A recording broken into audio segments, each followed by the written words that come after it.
She stood in my kitchen, rearranging my shelves with a smug authority, as if she owned not just the plates, but me. And she wore my clothes, a silk blouse I'd bought with my first paycheck. My perfume clung to her like theft. "We're staying indefinitely," she announced, without looking at me. I looked at my husband. He said nothing. Silence, his favorite betrayal. That was the moment I knew I wasn't going to fight her. I was going to bury them both. I married him young, too young. I mistook quiet for kindness, patience for loyalty. But silence can be sharper than cruelty. Silence can cut the deepest. The first red flag was how often his mother called. Every decision, our apartment, our furniture, even our wedding, filtered through her. When I resisted, he folded. Every time. "It's easier this way," he'd murmur.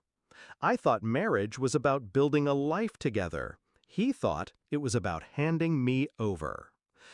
5 days. That's how long she stayed before I snapped. 5 days of her parading through my house like a queen. 5 days of her pawing through my closets, sleeping in my bed when she pleased, critiquing my cooking in the very kitchen I'd designed down to the tiles. 5 days of his silence, his refusal to defend me. I didn't argue. I didn't scream. I smiled, nodded, played the obedient hostess. Inside, I was cataloging every insult, every trespass, every weakness. On the third night, while she soaked in my bath with champagne in hand, I walked into the garage.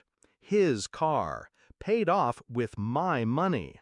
The deed to the house, also mine, bought before the marriage, my name alone. Every bill, every payment traced back to me. He had contributed nothing. They thought they were suffocating me in my own home. They forgot whose name was on the deed. On the 5th morning, I woke up before dawn.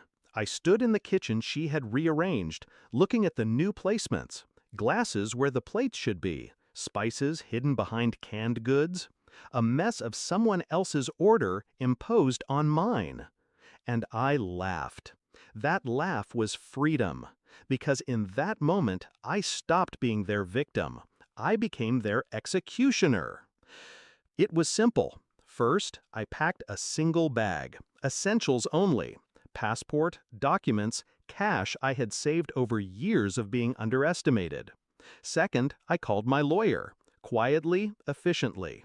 I wanted separation papers filed by the end of the week. No warning, no discussion. Then I called the bank, froze every joint account, transferred my private funds to an untouchable trust. By noon, I had vanished. I didn't leave a note. I didn't say goodbye. Instead, I arranged something better. That evening, a courier arrived at the doorstep, a large envelope in hand.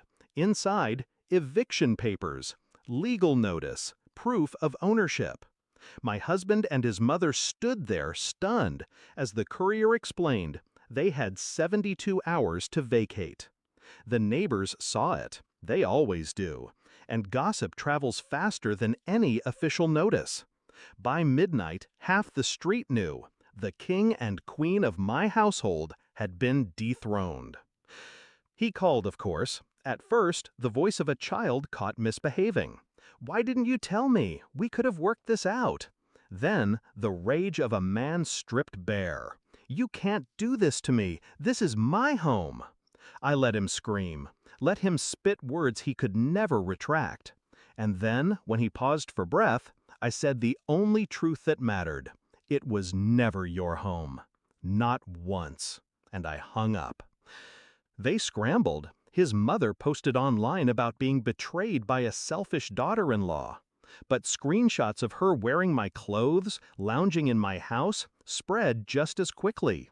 He tried to convince the neighbors it was a misunderstanding. But no one believed a man who had lived off his wife's back and let his mother reign in her place. 3 days later, they were gone. The house was mine again. Silent, empty, but not lonely. Sometimes I sit in that kitchen, the one she tried to remake. I run my fingers along the shelves, each item back where I placed it. Order restored. The neighbors still whisper about the day the courier came, how the queen and her silent prince were toppled in front of everyone. But I don't care what they say. What matters is what I reclaimed. My house, my life, my name. Revenge delivered. And for the first time in years, peace.